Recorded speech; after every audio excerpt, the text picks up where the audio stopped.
The sun had barely begun its climb over the jagged horizon when Clay Thompson, the rancher who had spent the last decade alone on the sprawling plains of Montana, noticed something unusual near the dry creek that cut across his property.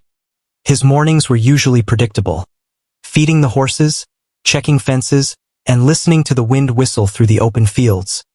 But today, there was a faint sound that didn't belong: the muffled cries of children. Clay's weathered hands instinctively went to the revolver at his side, though the gun had rarely been needed for anything more than rattlesnakes or the occasional wild coyote. Still, something in those cries pulled him forward, heart pounding like it hadn't in years. As he rode closer, he saw them. Two little girls, no older than 6, huddled beneath the skeletal remains of a fallen tree. Their clothes were tattered, their faces smudged with dirt, and their eyes wide with fear. One clutched a ragged doll to her chest, while the other trembled silently, holding on to her sister as if their small bodies alone could keep them safe from the world. The sight hit Clay like a hammer to his chest. He had known loneliness, but he had never imagined such helplessness so close, abandoned in the unforgiving wilderness. "Hey there," he called softly, keeping his voice steady. The girls flinched at first, their small bodies shaking. "It's all right. I'm not gonna hurt you." His boots crunched against the dry grass as he approached, his shadow stretching long in the early light. Slowly, cautiously, they peeked at him, eyes wide and untrusting. Clay's heart clenched. Something about the fear in their gaze told him they had seen more than a child should ever witness. "You hungry?" he asked gently. One of the girls nodded, her lip quivering. He dismounted, crouching low so he wasn't towering over them. "I've got some bread, some water. You want it?" Slowly they nodded again. Clay tore into his leather pouch, offering a piece of bread. They took it, nibbling silently, their eyes never leaving him. There was a tension in the air, the kind that spoke of survival, of running, of hiding from something darker than the wilderness itself. Clay listened as they whispered to each other in hushed tones, fragments of words drifting through the cold morning air. He didn't push. He knew better than to ask questions until they were ready. Something deep inside told him that these little girls had been through more than he could guess. He wrapped them in his worn coat and guided them to his cabin, a modest log structure that had been empty too long, the walls echoing with his own solitude. Inside, the fire was already dying, but he coaxed it back to life, the flames casting warm shadows across the room. The girls clung to each other, watching him as he worked, their trust growing slowly, like the first green shoots of spring breaking through the snow. Clay prepared a simple meal, and though they ate cautiously at first, soon their small hands were reaching for more, the hunger in their bellies evident. After they were fed, Clay sat across from them, studying their faces. "You're safe here," he said. "I don't know who did this to you, but no one's gonna hurt you in my house. Not as long as I'm around." One of the girls finally spoke, her voice barely a whisper. He said we had to go. That mama. She couldn't come." The other girl sobbed quietly. Clay's jaw tightened. He had seen injustice before, had faced men who thought they could bend the weak to their will, and he knew the look of fear that came from living under someone's cruelty. These girls had been caught in it. He spent the day securing the cabin, making sure every lock and latch was tight. The girls explored cautiously, the smallest giggles escaping as they discovered the warmth of a home for the first time in who knew how long. Clay watched them, heart heavy with the knowledge that he couldn't protect them forever, that their past could reach into their present at any moment. But for now, he had to focus on the moment, their safety, their comfort, and, in his own way, his slowly awakening purpose. That evening, as the sun dipped behind the distant mountains, Clay sat outside, the girls asleep on blankets near the fire. He cleaned his rifle, not with the anticipation of hunting game, but with the grim understanding that the world beyond the cabin walls was dangerous. He had a feeling that the people who had put these children in harm's way would not rest easily. His mind wandered to thoughts of justice, to the idea that he could not let cruelty go unchallenged. This was more than rescue, it was the start of a reckoning. The next morning, a figure appeared on the ridge, a woman walking with cautious steps, her eyes scanning the land as if searching for something lost. Clay squinted, and when she drew closer, the sun caught her face, haggard but determined, with an intensity that immediately told him she was connected to the girls. His heart tightened. Something about the way she moved, the way she called out softly, pierced a corner of his loneliness he hadn't realized still ached. "Mama?" one of the girls whispered, leaping from the blankets and running to meet her. The woman's face broke into a mixture of relief and anguish, arms enveloping the girls in a protective embrace. Clay stayed back, watching silently, unsure whether to step forward or give them this moment. The reunion was quiet but electric, full of unspoken stories, pain, and love that had survived hardship. When the woman finally noticed Clay, there was a pause, a moment where his presence seemed to register. Her eyes widened slightly, as if she hadn't expected help, hadn't expected kindness. You found them?" she asked, voice trembling. Clay nodded, tipping his hat slightly. "I did. They're safe. That's what matters." She studied him, the lines of worry on her face softening into something like gratitude, tinged with curiosity. I don't even know how to thank you," she said finally, her voice catching. Clay shrugged. "No thanks needed. I couldn't let them suffer. That's all." There was a pause, long and loaded, where the air between them seemed to thrum with something unspoken. A recognition that each had endured life alone. Each had fought battles that left scars, and perhaps, just perhaps, each could find solace in the other's presence. The woman introduced herself as Sarah, her voice steadying as she explained the situation.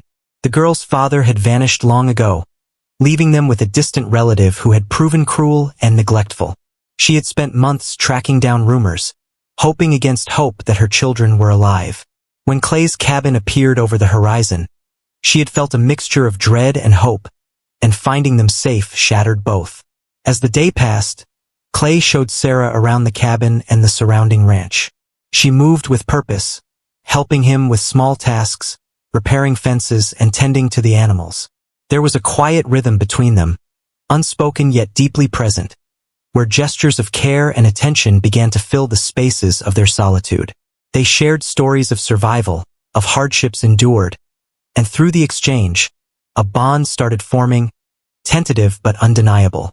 Evening fell again, and this time the three of them sat together by the fire. The girls nestled close to their mother, and Sarah glanced at Clay with a mixture of appreciation and something softer, something that made him feel both exposed and seen. "I don't know what I would have done if you hadn't been here," she said quietly. They're alive because of you." Clay's throat tightened.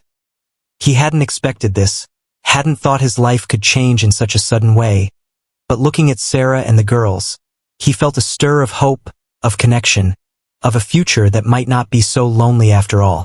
Night fell, the wind carrying whispers of the plains. Clay lay awake, thinking of the past that had made him wary, the danger that still lurked beyond the ranch, and the fragile trust he was beginning to feel with Sarah and the girls. He knew the road ahead would be difficult. Justice was rarely swift, and protection was never guaranteed. But for the first time in a long time, he felt the weight of something worth fighting for, a chance to save, to love, and to restore dignity to those who had been wronged. In the quiet darkness, he made a silent promise. No harm would come to these girls, no cruelty would be allowed to touch them again, and he would face whatever shadows of the past rose against him to ensure that.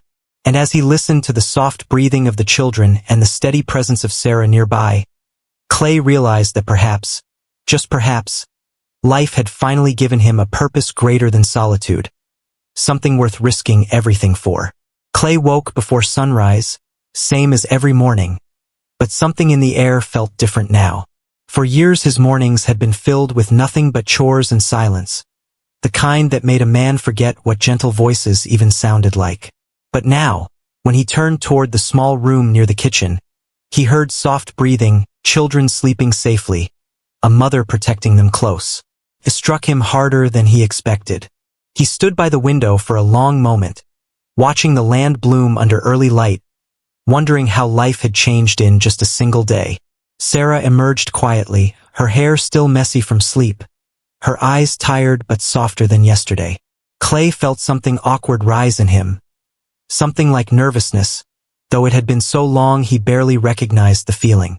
She smiled faintly, almost shy, and whispered good morning, careful not to wake the girls. He offered her coffee, and she accepted, hands trembling just slightly as she wrapped her fingers around the warm tin mug.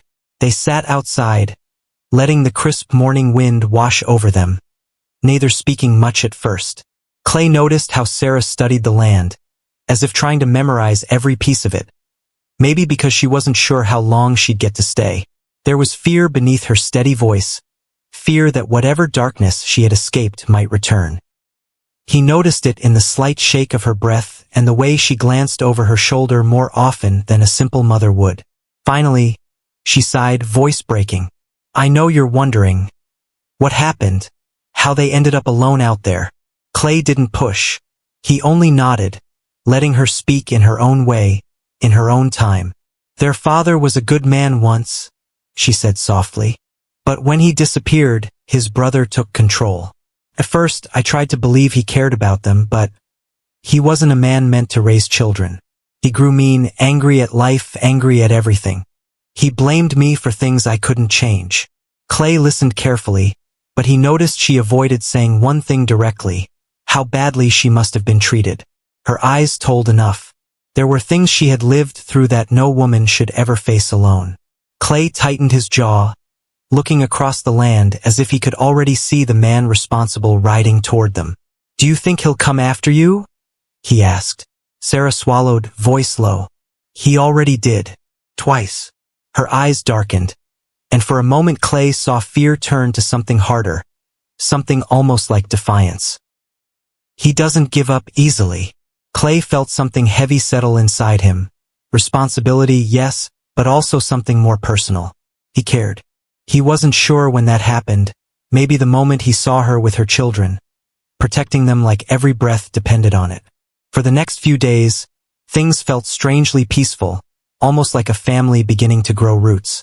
The girls played near the barn, chasing chickens and helping Clay feed the horses. Sarah worked alongside him, learning which tools fit which tasks, laughing under her breath when she messed something up. Clay found himself smiling more than he had in years, small smiles that surprised him every time. But peace on a lonely ranch never lasted long. One afternoon, a rider appeared on the horizon. Just a single silhouette at first, moving slow, watching from a distance. Clay stiffened, every muscle pulling tight. Sarah followed his eyes and instantly froze. Clay could see panic rise in her body before she even spoke a word. That's him, she whispered. Clay didn't hesitate. He told Sarah to take the girls inside and lock the door. She ran, her arms around the children before they even understood the danger. The rider kept his distance, circling the property, looking it over like a wolf testing a fence. Clay saddled his horse fast, gun at his side. Not because he wanted trouble, but because the land around them suddenly felt too quiet, too exposed. He rode out slow, not aggressive, but steady enough to show he wasn't afraid. The man on the ridge smirked, his eyes dark with the kind of cruelty Clay recognized immediately. You got something belongs to me, the stranger called. Clay's voice remained steady. Not that I know of. The man leaned forward in his saddle. A woman and 2 girls. They're mine. Clay's jaw tightened. People ain't property. The man's grin twisted into something ugly. They're my responsibility, rancher. You don't want to get mixed up in this. Clay wanted to reach for his gun. But he didn't. Not yet. You step foot on my land without reason. That's your mistake, Clay said calmly. Ride back the way you came. The man smirked. This ain't over. He turned his horse and rode away, slow and deliberate, like someone promising to return. Clay watched him disappear over the ridge, feeling the shift of something big. Danger had found them. And Sarah must have known it too, because when he returned to the cabin, she looked at him like she already feared the worst. Clay told her exactly what happened, didn't hide anything. She broke, shoulders shaking, tears falling silently. He doesn't care about them, she cried. He just wants control. Clay reached out, gently touching her arm. Slow, careful, respectful. You're safe here. I promise you I'll protect all of you. Sarah leaned into him, just for a moment, letting herself rest against someone strong enough to carry a little of her fear. She didn't say thank you, didn't need to. Clay felt something inside him change, something shifting dangerously close to love, though neither of them were ready to say such a word. The next days were tense. Clay reinforced the doors, checked the fence lines, and taught Sarah how to handle a rifle. Not to fight necessarily, but to protect her daughters if he wasn't near. She hesitated at first, her hands shaking when she aimed, but Clay stood behind her, close enough she could feel his strength, guiding her grip, whispering encouragement with his steady voice. You're stronger than you think, he said quietly. Sarah looked back at him, her eyes softening. Maybe I just never had anybody believing that before. Clay didn't answer. He didn't have to. The girls sensed the tension even though their mother tried to keep them smiling. One night, the youngest climbed into Clay's lap by the fire, curling against him like she'd known him forever. Sarah watched with wet eyes.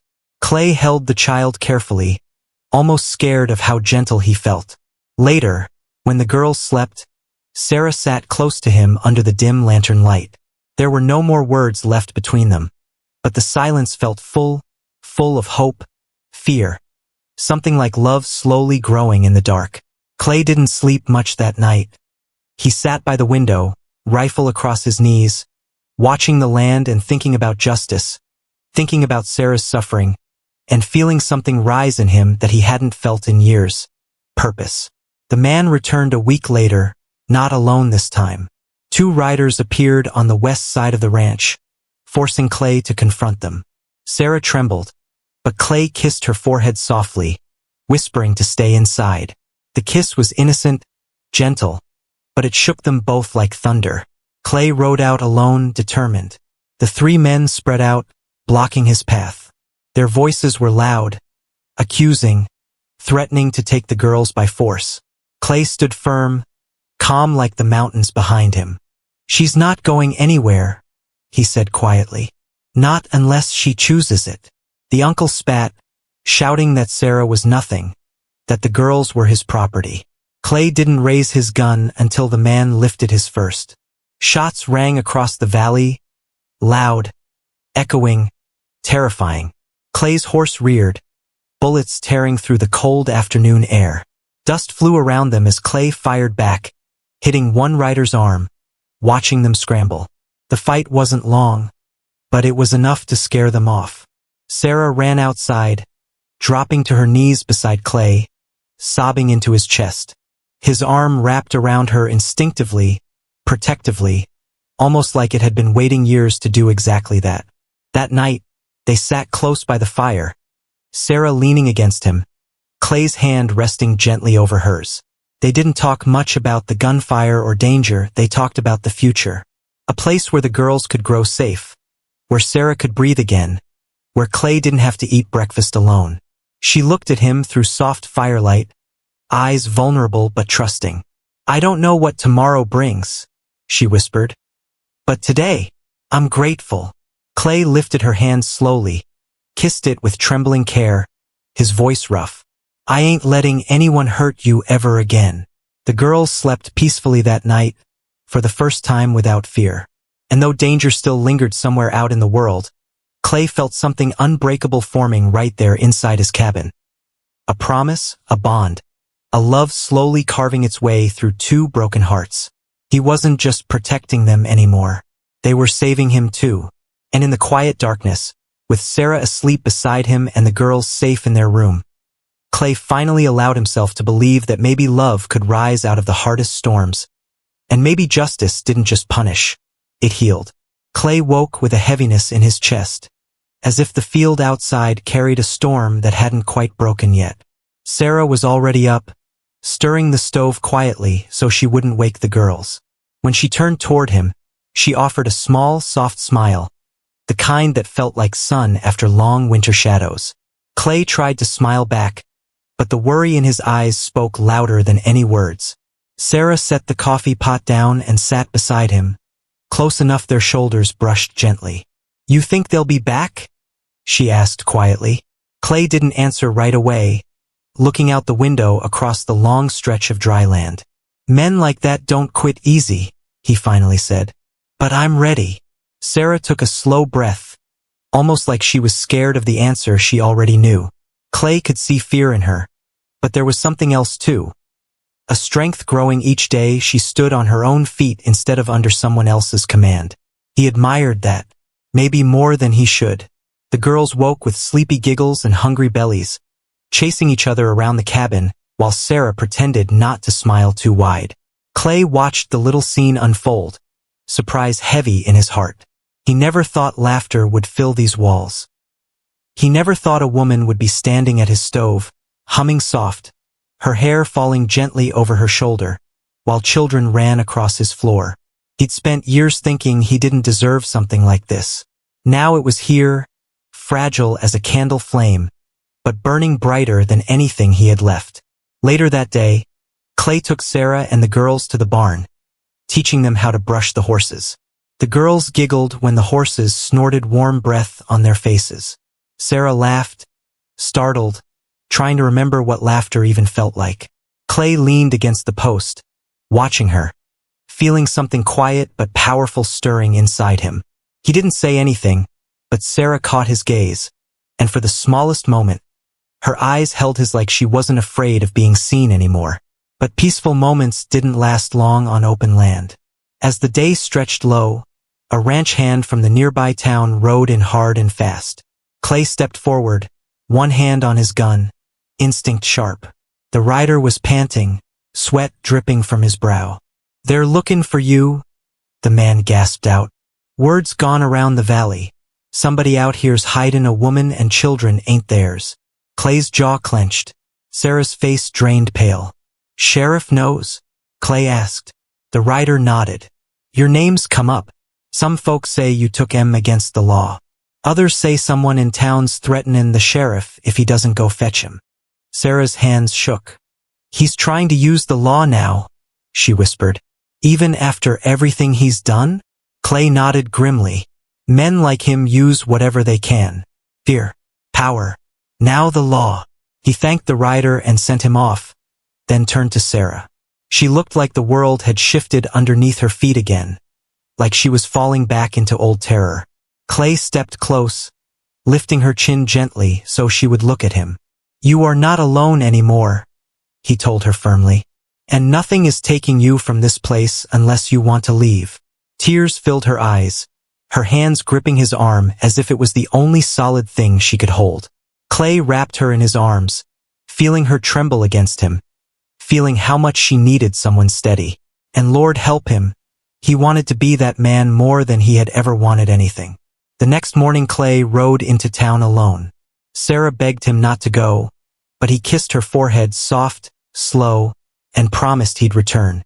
"Trust me," he whispered. "I need to see what's comin' before it arrives here." He rode into town with a steady jaw, knowing eyes were on him from every direction. The sheriff met him outside the small wooden office, eyes narrowed with suspicion. The sheriff wasn't cruel, just caught between duty and rumors. "You harborin' somebody?" the sheriff asked bluntly. Clay didn't flinch. "I'm protecting a woman and 2 little girls from a man who's beat em near to death."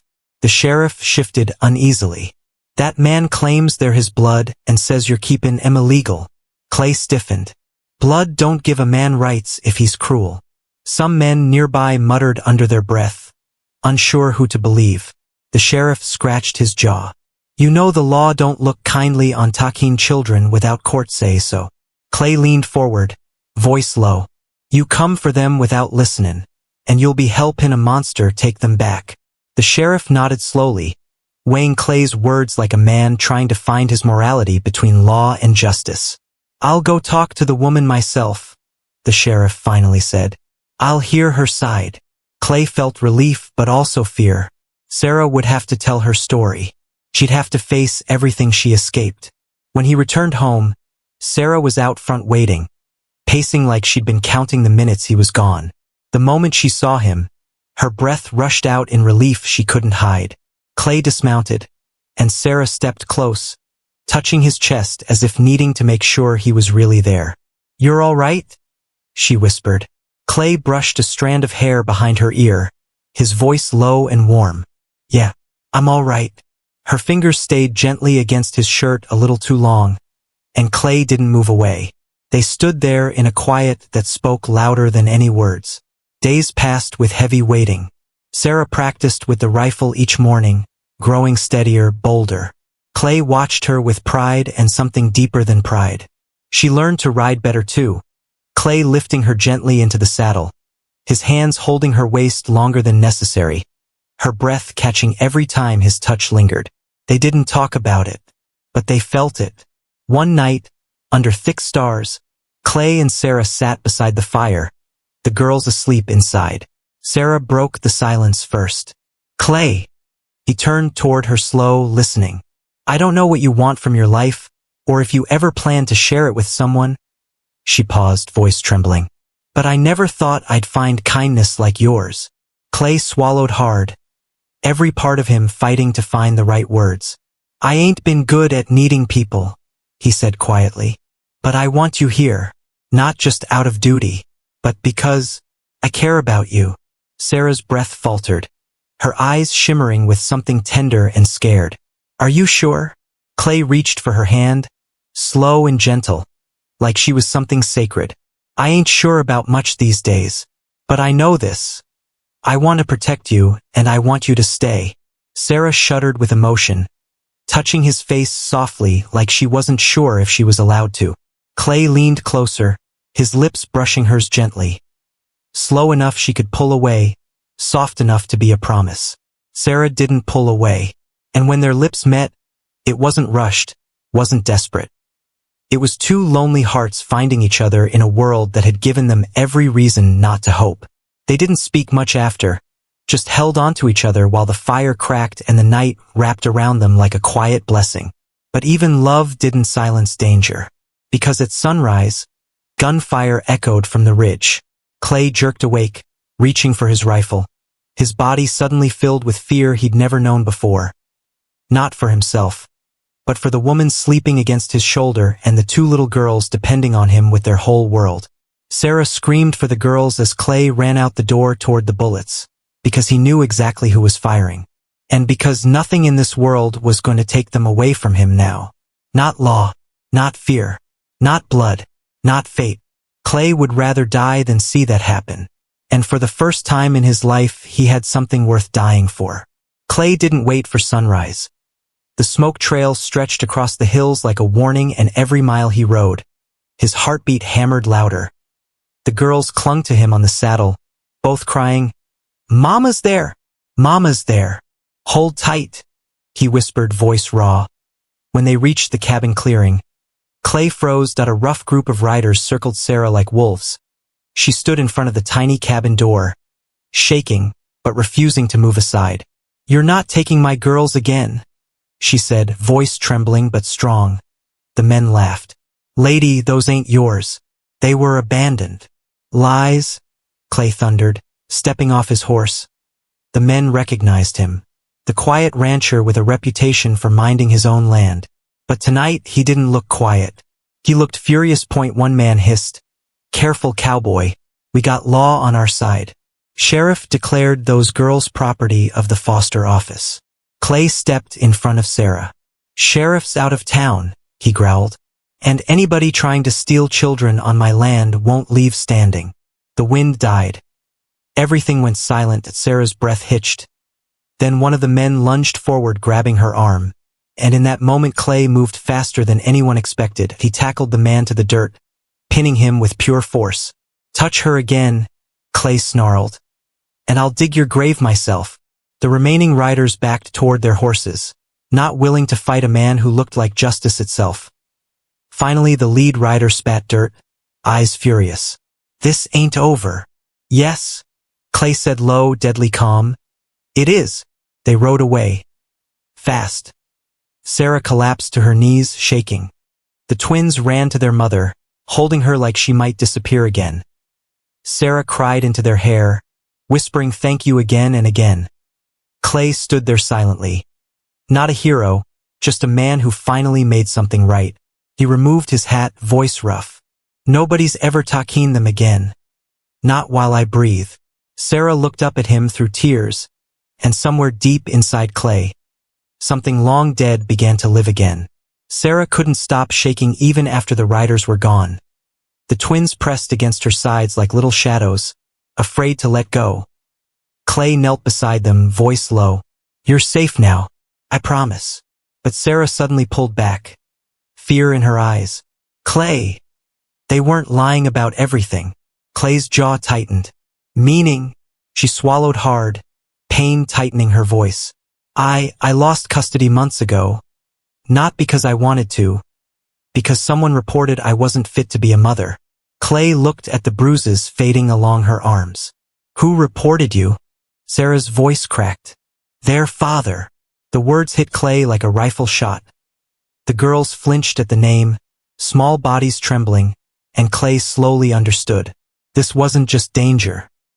This was a past chasing them. He told the court I was unstable, Sarah whispered. Said I ran off and abandoned the twins. But he forced me out. He locked me out and said if I came back, he'd kill me. Clay's hands curled into fists. And the law believed him? Tears pooled in her eyes. They always believed the clean suit and the rich man. The truth burned inside Clay. Another woman punished for surviving. He looked toward the horizon where the riders disappeared. He sent those men, didn't he? Sarah nodded weakly. He wants them back. Not because he loves them, but because they come with money from the state. Clay's breath left him like a storm rolling out of his chest. Over my dead body. Suddenly a twig snapped behind the cabin. Clay stood instantly, hand near his belt. Not for a weapon, but instinct, Sarah gasped. The girls clung tighter. A figure stepped from the tree line. Not one of the riders, worse, their father. Clay stepped in front of the twins without thinking, shoulders tense, voice calm but solid. This ranch ain't your business. You're trespassing. The man smiled like trouble. Those girls belong to me. I got the papers right here. He shook a folder at Clay like victory already belonged to him. Sarah trembled, her breath breaking. You forged everything. I know you did. I know what you did. He stepped toward her and Clay moved again, blocking him. The girls cried, Mama, don't let him take us. Their father's face twisted. You think running to some cowboy will fix your reputation? You're nothing without my name. Clay finally spoke the words that had lived inside him since that first day. She don't need your name. She kept herself alive. She kept them alive. That's more than you ever did. The man lunged. Clay grabbed him by his coat, wrestling him toward the dirt. Sarah screamed. Two small shapes hid behind her skirts. Hoofs thundered across the yard suddenly. Sheriff Coleman and two deputies galloped straight toward them. Someone must have heard the gunfire, or maybe one of the neighbors finally knew something was wrong. The father froze too late. The sheriff jumped down, voice booming. Hands where I can see 'em. The twins clung to Sarah, breath shaking, eyes wide. Deputies pulled the man from Clay's grip, snapping cuffs while he spit curses into the dust. Sarah covered her mouth, shaking harder now that danger was over. The girls sobbed into her dress. The sheriff turned to Clay. We been looking for him. Court's got new evidence. Enough to put him away for a long time.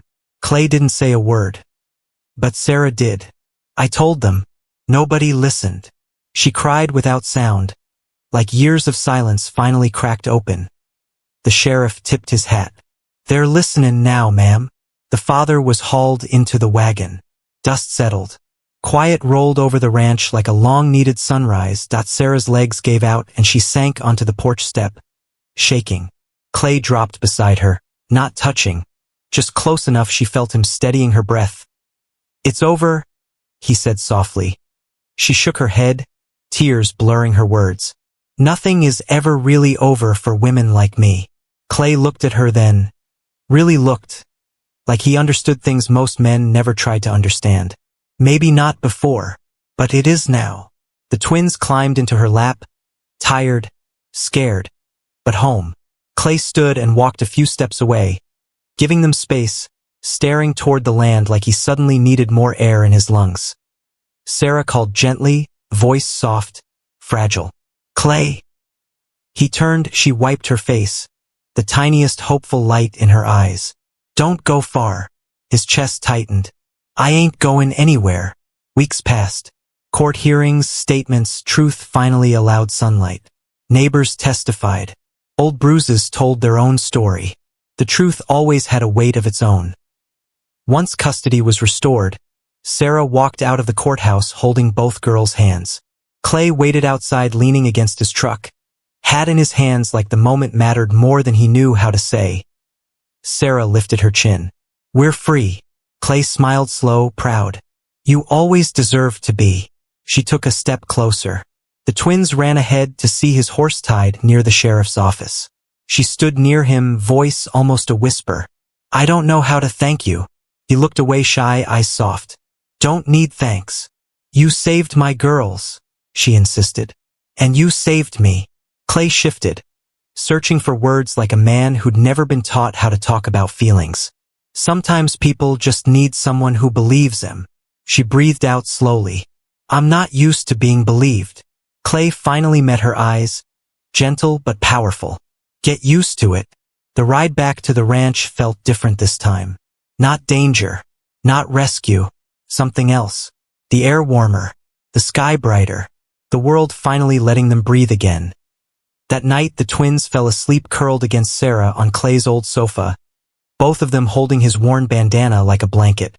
Sarah tucked the cloth around them and whispered, "You're home." She looked up at Clay standing quietly near the doorway, hat in his hands again like he didn't know what to do with them. She walked toward him slowly, unsure, nervous, heart full in a way she hadn't felt in years. "Clay," she said softly, "I know we both been through our own storms." He looked at her with something older than pain and gentler than hope. "Storms don't scare me." She swallowed. "Me neither, not anymore." Clay reached out and carefully tucked a loose piece of hair behind her ear. Nothing loud, nothing rushed, just a touch filled with everything a broken life had stolen from her. Respect, tenderness, safety. Sarah leaned in just enough he could feel her breath. "You gave us a place when we had nowhere." Clay shook his head slow. "You gave this place life again." The wind outside moved the old ranch door gently like the land itself agreed. The twins stirred softly, like they felt peace for the first time. Clay stepped back, giving her room, voice low. "If you ever decide this place could be permanent, I'd be honored." Sarah looked at him like she finally believed a future could exist. A real one. Not forced, not stolen, not dangerous. "Clay," she whispered, "we're already home." And for the first time in years, the ranch felt warm. Like laughter was allowed again. Like tomorrow belonged to all of them. The lonely man wasn't lonely anymore. The twins weren't afraid anymore. And Sarah was no longer just surviving, she was loved. And that changed everything.